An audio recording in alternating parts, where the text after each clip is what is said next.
don't believe that balance exists. I believe it's wholeness. I'm whole to begin with, but I have work to do. Wholeness to me is being able to be your own bridge to your heart, through your heart. Arielle Estoria is a poet, author, and actor.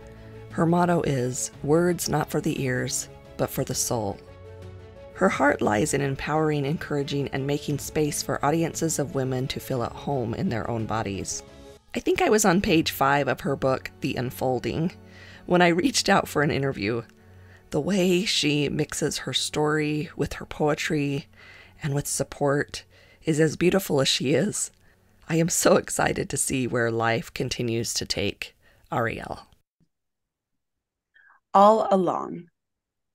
A woman can be all things, both bright and bold, flickering radiance and stark beauty, daring and soft, wild and steady, quiet and audacious, able to pave the way of courage for herself and the women to come after, piercing through generations of fear. I stand out because I was made to.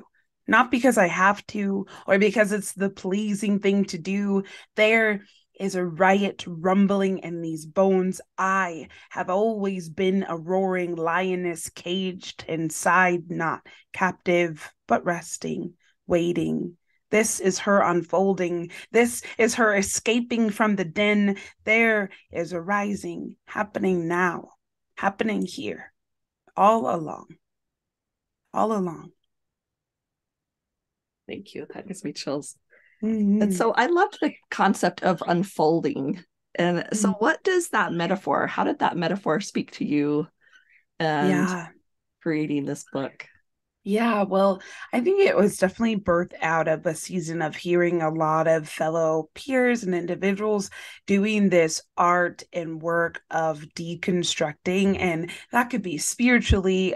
For my context and most of the people in my community, that was a spiritual deconstructing. It was an undoing and untethering and unconditioning, and exploring and expanding. And while that work was happening for so many people, there was just something about it that just didn't resonate entirely with me. I felt like there was more to it than just this concept and this idea of deconstructing something, dismantling something. It was that in addition to this work and this idea of peeling back these layers, of shedding selves and perspectives that no longer fit. And so this concept of the unfolding for me was more so, I just felt like I was just peeling back these layers. I was just letting things release. I'm a plant mom, and so I learn a lot from my plants and from leaves and from nature. And to watch how in every season there's this,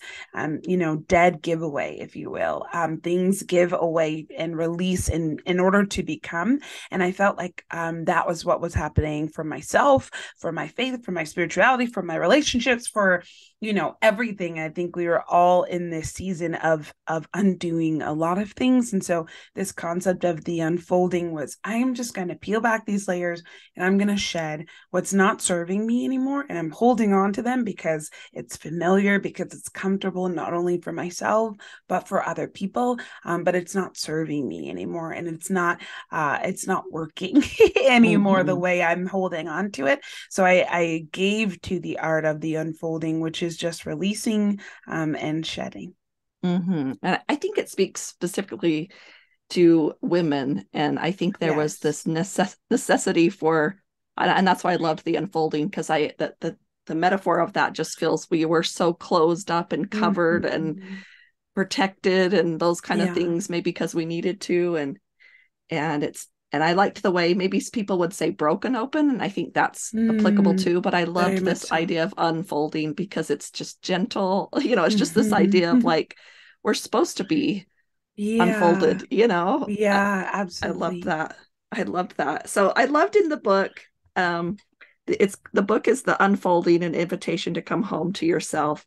And you talk about, there's specifically 5 phases that you speak about: the awakening, the eclipsing, which I loved that. I loved the metaphor of eclipsing, the mending, the illuminating, and the returning. And I thought that was so poignant to kind of go through those stages. And I just thought they were beautiful the way you named them, because I myself I have a graphic, and I work with clients with that, with their stages of faith, particularly, and there is these stages that we go through. And sometimes when you kind of allow yourself to be in a stage, allow yourself to, especially when someone else tells you it's okay.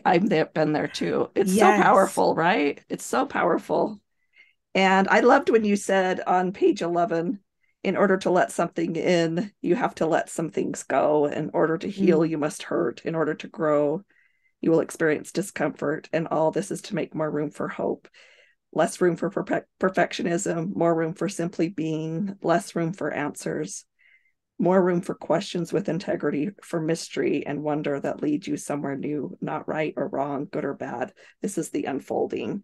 I mean, I think at this point is when I emailed you. I think I was on page 11, because isn't that interesting how part of this unfolding process, part of what the crave is for actual more questions than there are answers? Isn't that amazing? Yeah. Well, I think we're coming out of a space of, I was just thinking today of, I got asked during one of my book readings, like, okay, if we're in the unfolding right now, if we're in the middle of it, what's next? And then a lot of the times those questions get brought up because we're coming from a context and awareness that faith has to be certain and that it has to be directional. Instead of leaving room for this whimsy, for this wonder, for this bigness of what I feel, God, creator, universe, whatever, divine, whatever word you want to use, I think it's just too big for us to know. And I think as an artist, I never wanted to be in a space where I always just know. There's so much control and safety that comes with that. But if we truly believe that there's a divinity that's bigger than that, is constantly creating and orchestrating, then how could we ever just know, And so I really wanted to release that idea and that concept that clarity is faith. I think that actually is quite the opposite of what it even means to have a faith in really anything. And so a lot of that, came from this space of like, I don't want certainty. And if certainty means that I am limiting the spaciousness in which I can exist, and just the idea that like, this is the path and this is the only, divine or God ordained path, and you have to stay on it. And I just, being a person who weaves quite often, I just could never settle in that reality. And that also felt very limiting to my spirituality at the same time. And so, I'm definitely at a space now where I'm like, if I think that I figured it out, I think I might be doing something wrong. Like if I think I've just gotten it, and there's a level of confidence, there's a level of certainty, there's a level of groundedness that I think is a part of who we are and is central to how we operate. And yet that doesn't mean stagnant, that doesn't mean this is what it is, this is the reality of everything, and that's it. It doesn't mean black and white. I think there needs to be more room for nuance and growth, and that's just kind of like where this unfolding space kind of chasmed for me, was just like, oh, I've been so safe and so comfortable, and now I'm going to start undoing a lot of that,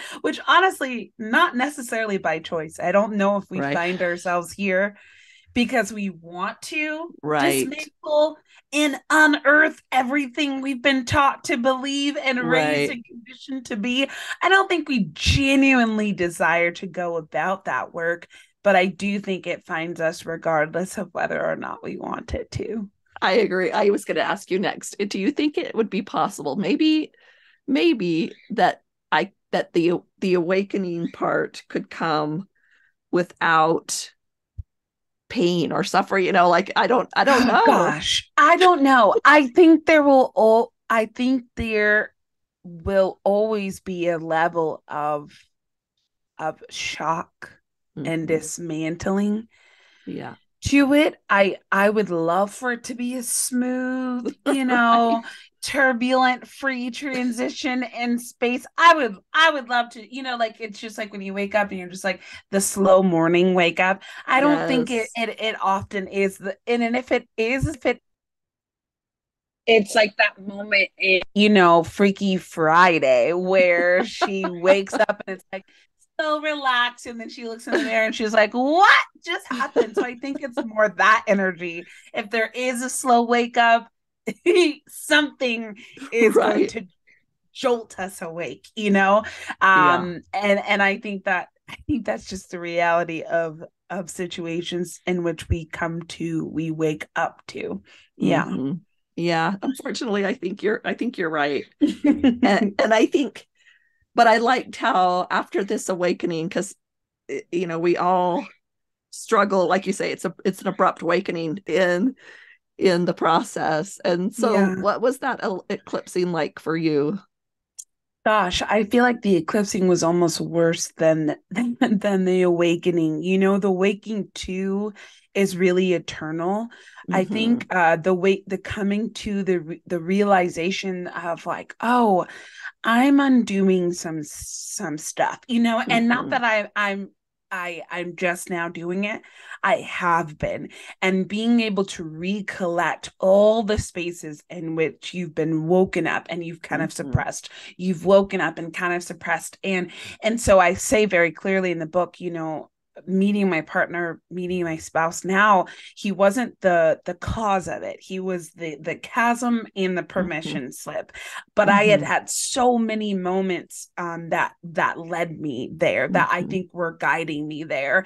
And he just kind of like erupted and made me wake up to it. And then you get to the eclipsing, and I think the eclipsing has an element of very external elements to it. Not only am I now awaking to the realities in which I've shifted and changed, but now those realities are becoming external, and other people might have some tension with it. Other people's fears are now being triggered and erupted because I'm now external in how I've explored and how I've come to these realities in which I've woken up to. So the eclipsing, as you can tell in the book, those poems were just, I mean, a lot of them are gut wrenching. A lot of them were just pleas. A lot of them were just gentle reminders to keep me from having yet another anxiety attack about the ways that I was being met with. You're this, you're this, you're this, and I am just now coming to these realities. So there was a lot of tension happening in the eclipsing, and it was very much so, like if you've ever witnessed either a solar or a lunar eclipse, there's complete darkness that happens, and there's a lot of like, either ease or discomfort in that darkness. And there's also that space of like, okay, what is about to happen next, like it's very jolting. And so that eclipsing space did orient a lot of grief. It did orient a lot of counseling, a lot of porch side talks, and just driving to people's houses and just trying to like hear and connect with myself again, because I couldn't trust myself. I couldn't trust my partner. I couldn't trust, half of what was being said to me. And so, yeah, that eclipsing is not my favorite season by any means.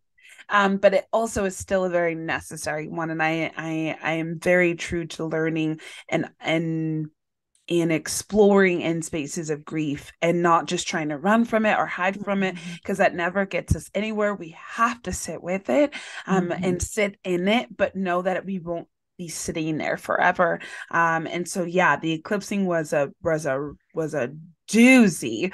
And it's in addition to waking up to some things, so I definitely won't sugarcoat what that was like for me. But I do think the awakening was this internal experience, and then it became very external in the eclipsing. That's a good way to explain it. And for you, it was particularly hard because it was in 2020 and there was a lot going on there.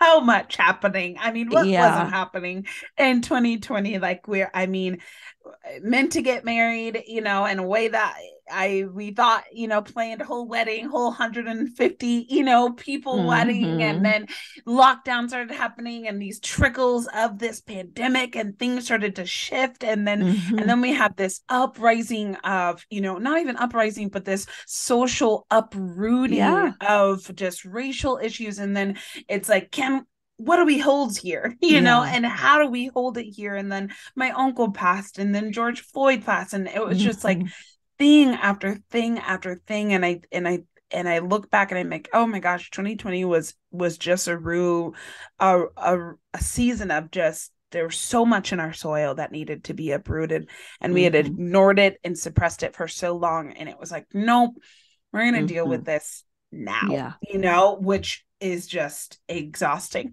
Yes. Yeah. And I know you even say in the book, you can't speak for everybody, and it was hard, but I do want to pause for a moment, because I think there was that uprising, but I don't know if there was resolution. I don't know if we've had a resolution yet,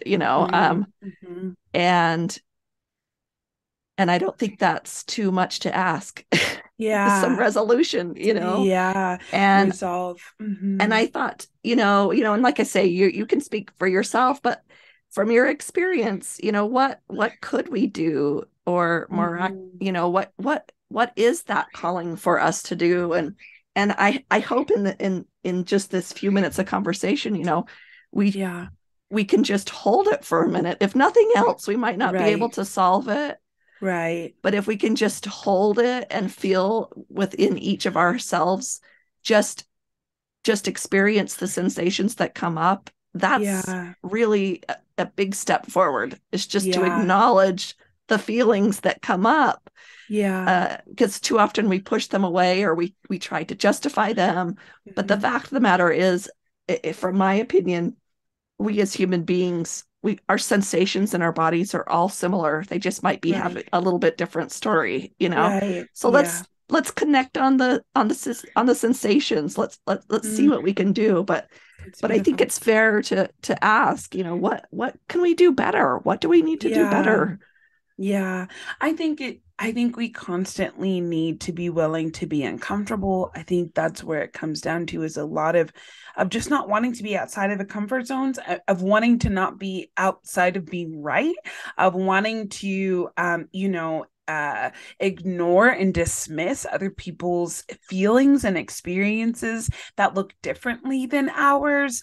I think it really comes down to that. And also realizing, like, so much of what we've experienced, whether that be,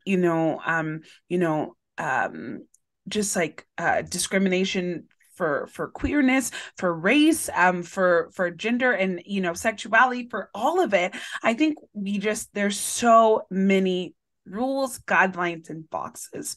And I think ultimately there needs to be a dismantling of all of that, because all those rules and guidelines and boxes are now systemically showing themselves in our systems of living and breathing and existing. And we are functioning out off of those fumes. And I think we have to go to the core. And when I say go to the core, that's going to our homes, that's going to our communities. I think we need to be willing to expand our communities. We need to be willing to have people in our worlds and in our in our reach that look differently than us, that's constantly challenging us. And again, none of those things are things we want to do or desire to do, and yet they're the very thing we need to be doing. And also to not ride these waves of hashtags and posts and shares. Like, I think it has to get off of the digital representation of what it means to advocate or to speak, and it needs to be something that is in our daily practice and our lived practice, and not just our performative spaces. And so it's what conversations are happening at your dinner tables, at your happy hours, in your in your orbits. That's where change and shifting really comes into play. And I think that's where we grow more human to the experience. I think if we realize that we are, like we were talking about earlier, we are all in the same storm, different boats, but we're all in this. And it's not an us versus them. It's not a you versus me. There is no versus, and there is no separation of like, this is just a we. This is an us issue. And it affects all of us, whether we are aware of those realities or not. And to be aware of it means that we need to be a little bit uncomfortable in order to see it. Yeah. I think you're right. And I think it goes back to the same, the purpose of waking up is to move out of that certainty. I mean, and so it's the same kind of thing to shift into this. It seems to be natural. It was for me when things shake up and you all of a sudden go, oh, you have that moment, then all of these things kind of come very quickly after. It's like to understand, oh, they're actually in my mind somewhere along the line. I thought they were different. There was something different there, right? And they're not. They're not different. This is they're very similar. Very like I say, around no matter what language you speak, emotion's the same. Emotion is the same, and we kind of think that someone might not have as much impact on their emotions if they have a more difficult life or sure, but why would that be the case? Why is that something so certain? Again, it's back to the certainty, and I loved it. And I was hoping you could read on page 91 that poem Humankind, because I just thought it fit here so well. Humankind. In a society that thrives on individualism, we sometimes forget the gift that is each other. We forget how beautiful our hearts sound when they are in sync with one another. This humanity, the greatest symphony, the orchestras that our whole beings long for. Who are we to be without touch? Without the laughter that swells from the deepest of joys and the greatest sorrows, without empathy that swells from the core of our heartbeat. So let's call this the comeback, the remix that we keep missing, the part 2, the music of you and the music of me. And ain't it beautiful? I loved it. I love it. I love it. We move on to the mending, and this is where I guess after the dark, that light kind of looks really good. Yes. Even if it's just a sliver, even if it's just a sliver of an eclipse light, it can feel, but I also loved at the same time how you really asked the question, can I grieve and celebrate at the same time? And in this moment, that's what that was kind of that mending, is allowing those two to kind of live in the same place. Yeah. And what was that like to allow that into your life? Yeah, well, I mean, in a very literal sense, I think the week in which those realities really came to fruition was, the week my spouse and I got married. We got married May of 2020. Again, not in the way we intended. We had planned a full wedding in Temecula and 150 people, and it turned into just a very exasperated, what matters here was the question we kept asking ourselves. Okay, what matters here? We want our families and we want to be together. Growing up, in a very traditional household, we were like, we just want to make this a union so that they can find us legit and we can go about our day, So we didn't want to wait, we didn't know how long COVID was going to last. And so we decided to get, pursue that. And that same week my uncle fell ill and entered into a pretty intense coma. And so then we were sitting with, do we sit outside the hospital and just do a ceremony real quick? Do we do nothing? And then we ended up moving forward. We got married. My uncle passed the next day, and then we came back to Pasadena and we went to a vigil for George Floyd. And it was this this constant space of like, all right, we just started our whole life together. And also life is loss, and life is loss again. And we're feeling this as this collective core and community. And so it was like, can we hold both? And I think a lot of times we feel really bad, especially as women, when we hear a friend or someone going through something and we feel like, oh, well, I can't talk about my job promotion now, like, well, I can't talk about how I am pregnant and my friend just lost a child. Like, we really feel like we can't hold those nuances. But I genuinely think there's a way to be tender and empathetic while also not disregarding that there can be joys in our life at the same time, that there can be grief in one moment and there can be life in the other. And I think that's just the constant wave of life. And I think it really just became even more prominent in the pandemic, where it was just this very strange space where we were just holding everything, and some of it was joyful, and we might find guilt, for holding that joy in the midst of all that. And that's okay. I think that's just because we're not so great at balancing the nuance of things. And nuance doesn't mean that life is going to or has to look one way or the other. And more than likely it's not. So that season came very literally, where it was like, okay, I'm super excited. This is the love of my life and I get to start my life with him. And also I just lost my uncle, and who would have been at, this space to celebrate us. And I remember listening to a voicemail that he had left me over and over and over again about how excited he was to come to our wedding. And so it was just like weeping, and then so feeling so loved, and like feeling so full of light and hopeful about the future, and then grieving that we have lost another Black brother to just senselessness. And so it was just face was just like, first the question of what matters here. Can I hold all of this?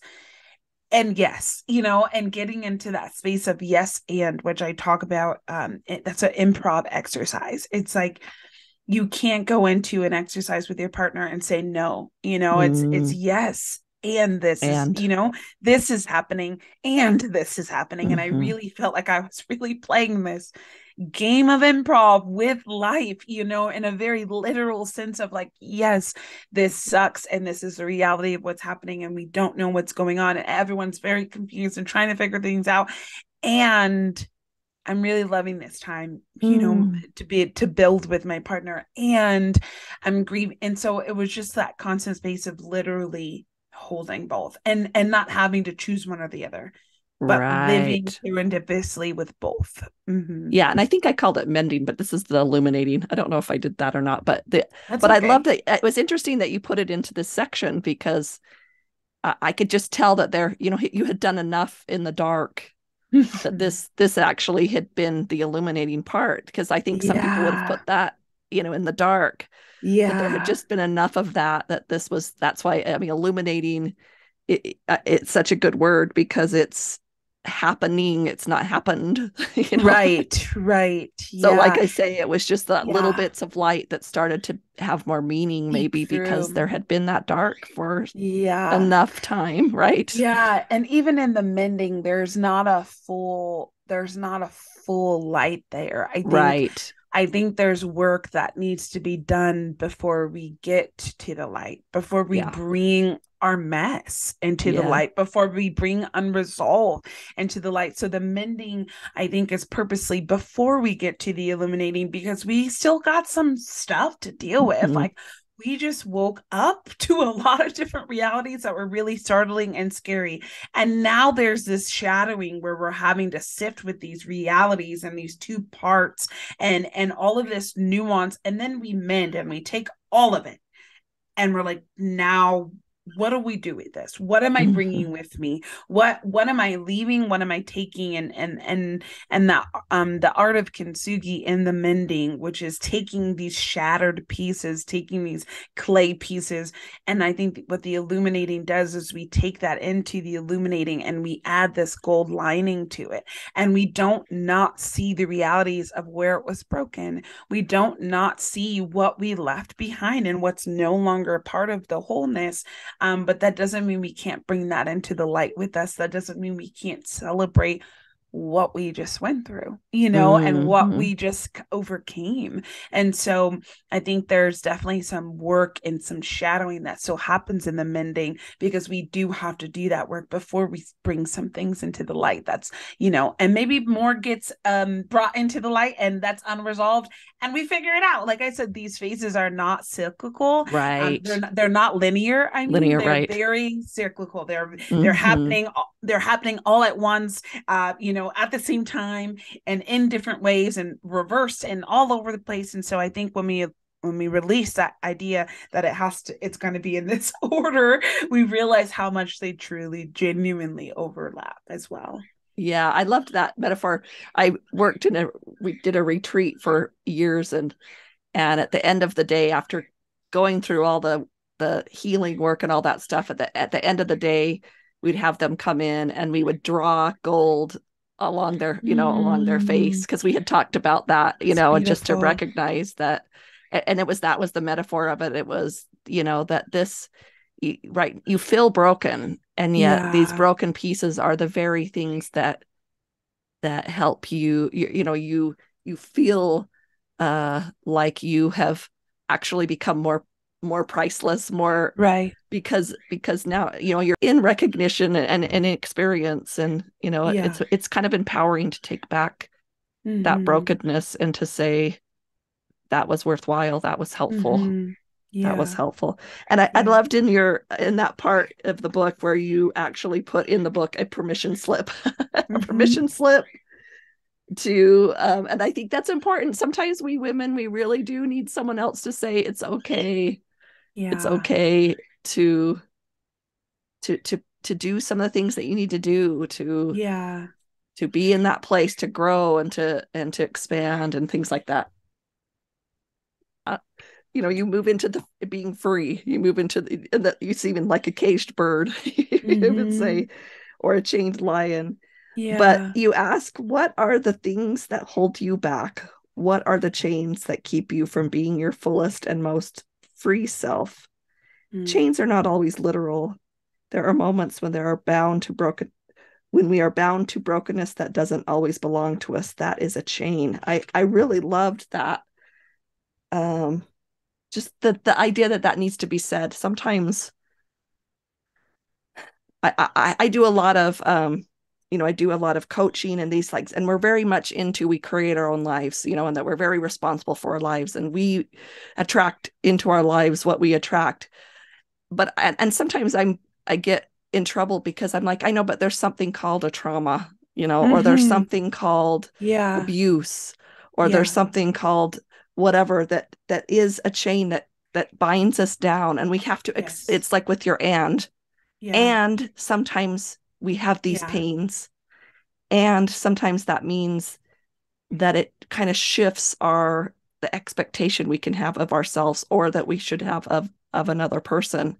Right. And so it's both at the same time. Yes, I agree. I'm never going to say that's not true, but I do know with clients or with people that there's a trauma that comes in, and it changes their ability to be an agent of themselves, because something has disrupted that ability to be an agent.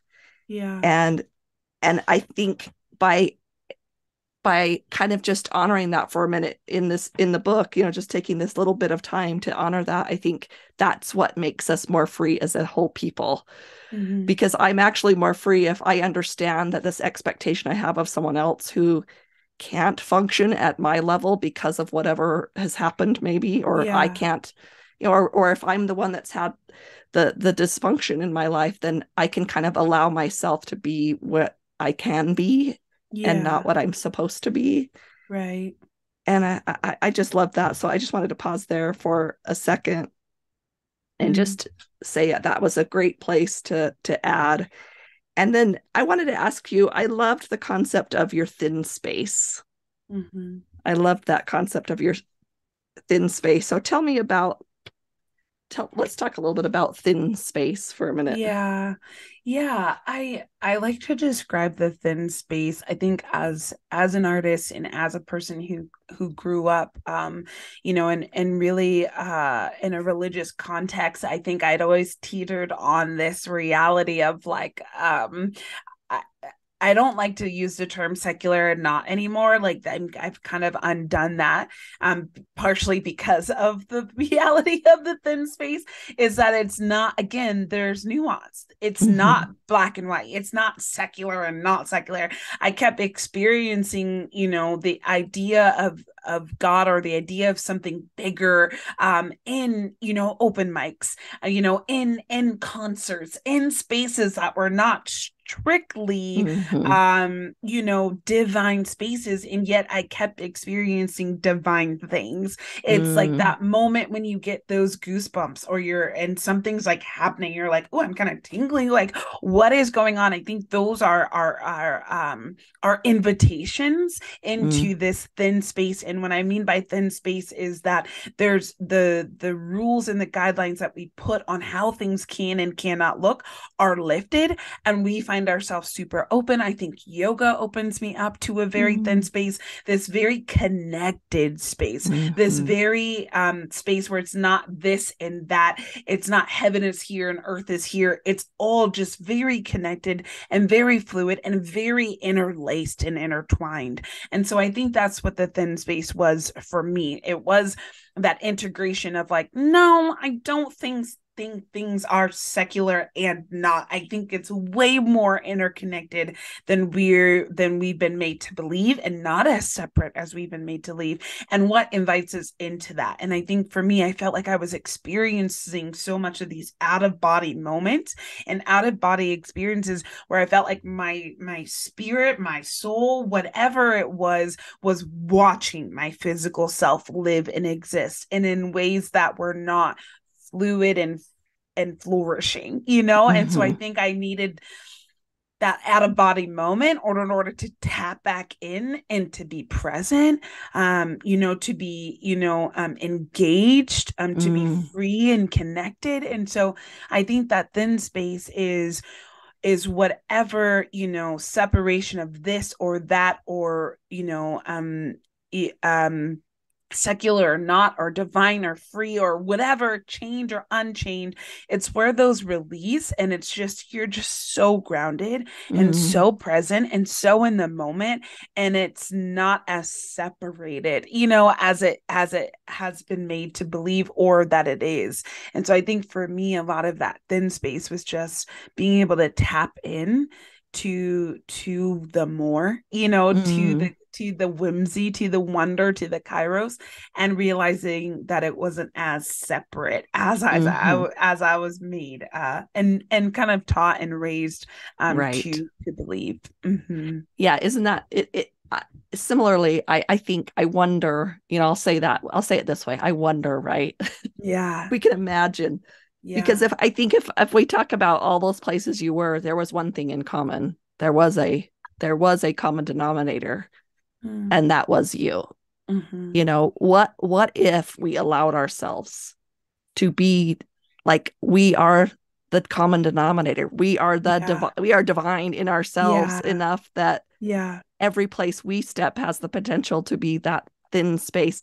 I wonder, I think for me, if I felt that way about myself, I think I would show up, in this awakened, loving. I don't think I would just take it and say, well, now, I don't think I would feed my ego with it. You know what I mean? I don't, there's just no ego in those thin spaces, right? Right. But since you were there, and every place that you went and you felt that you were there, gives me a clue that maybe it's because you are part of the divine.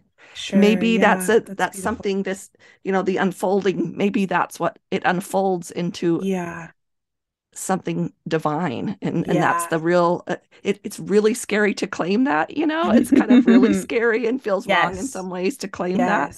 And that's why I say I honor that and where people are at on that, but what if, what if I allowed myself that? I think it's the thought of It's not about me, and yet it's bigger than me, and yet Mm-hmm.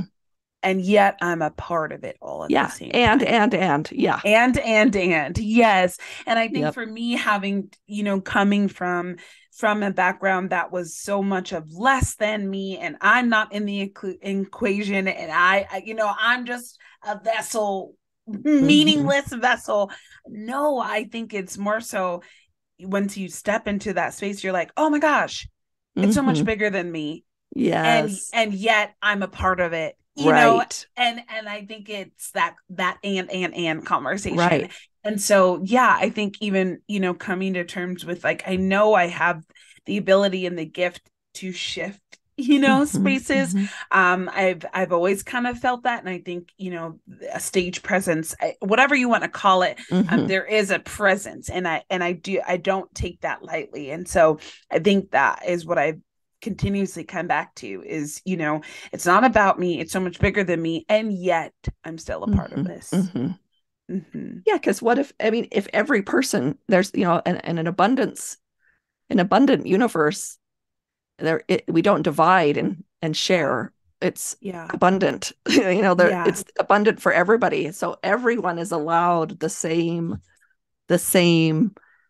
divinity. Everybody's Yeah. allowed to hold the space at Yeah. the same time. And I mean, Yeah. that is heaven to me. That Mm-hmm. sounds like heaven. Everybody shows up Mm-hmm. in their greatness with Yeah. enough of themselves, you Mm. know. And it's just too bad. I think that's why the unfolding is necessary, because we have Thank been you.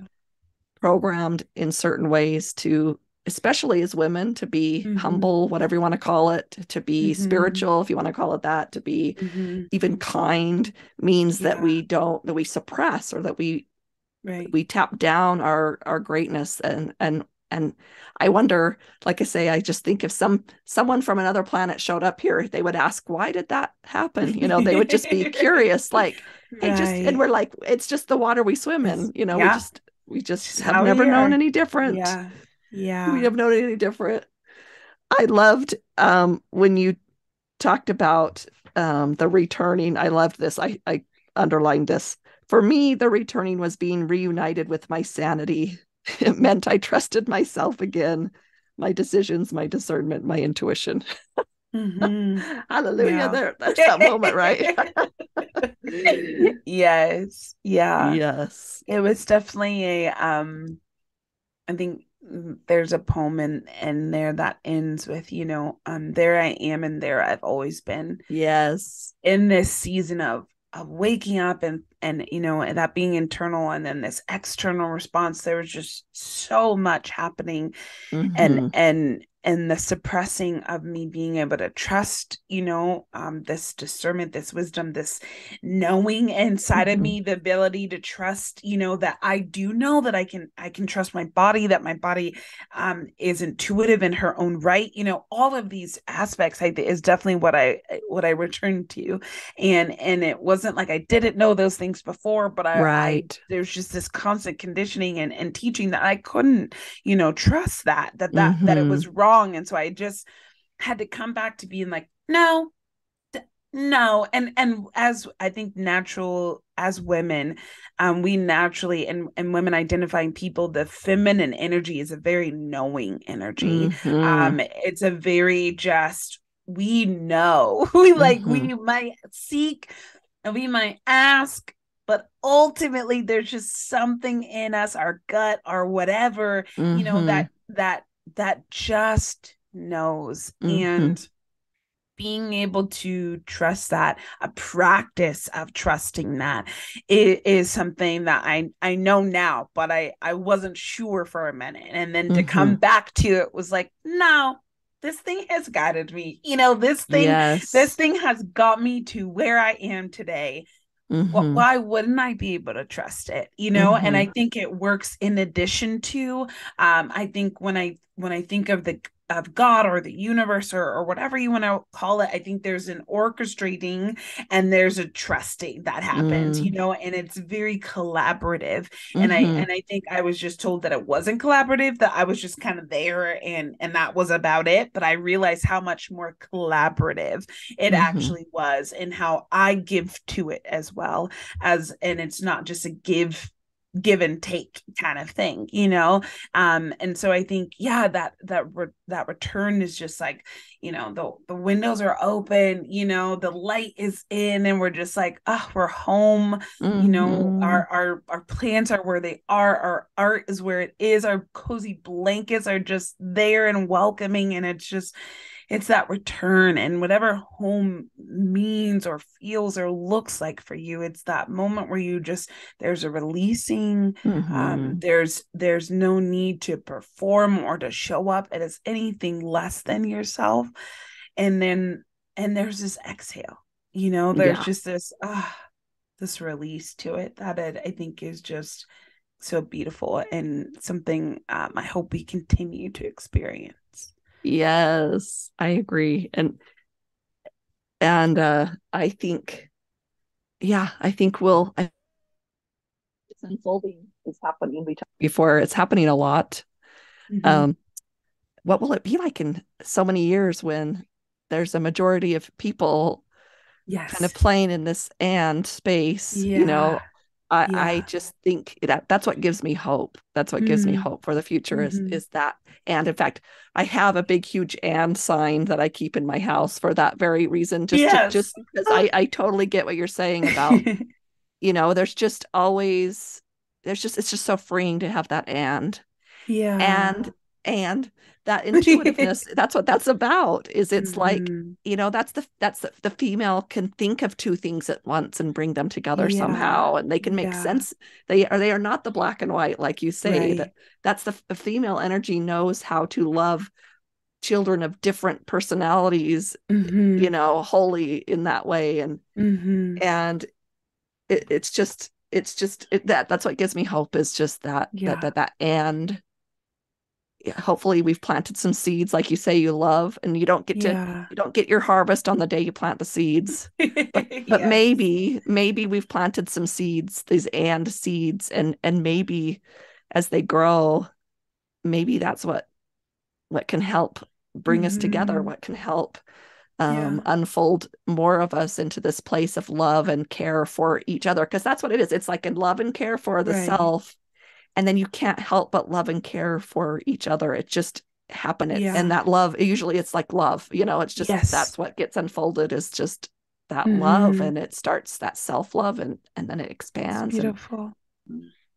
Well, I just loved it. I loved the book. I think it's beautiful. I loved your videos that you even had, the promo videos. That was so unique. I have to tell you, funny thing. So the way I was introduced this book, my husband, he's like, I saw somebody posted like I should read this book, or like posted this book. So he watched the video and he's like, I'm pre-ordering that book. So he ordered it. I don't know how long ago. So we were one of the first people to get it. And so that was one of the I'm not exactly sure who but he ordered it within 5 minutes of seeing it on social media. He was like, that means a lot. I worked really hard on those videos. So yeah, they're beautiful.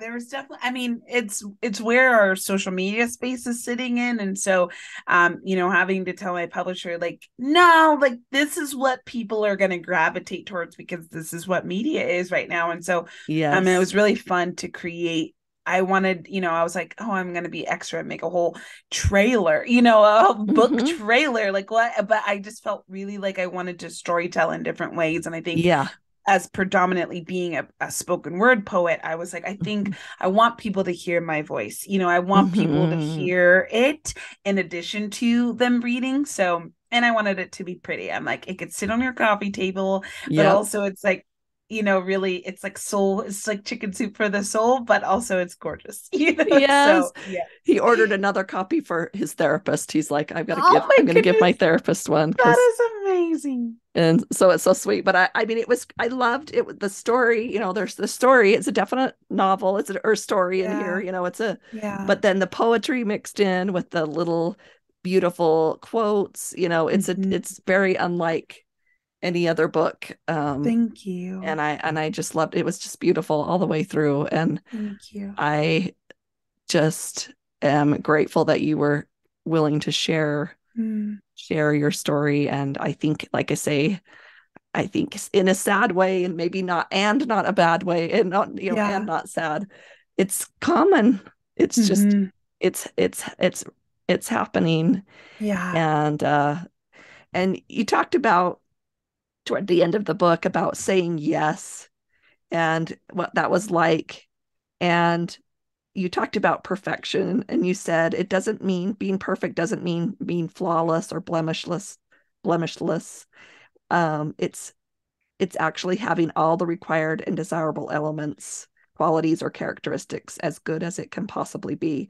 And I just thought, what I wrote in my little notes there, I said, that is what we call wholeness. That's why we are the Wholeness Network.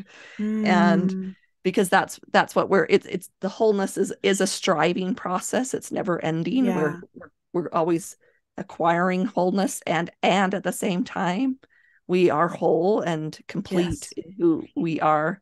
And so I wanted to ask you about wholeness. What does that idea of wholeness, or you can go to your perfectionist, but what does that mean for you?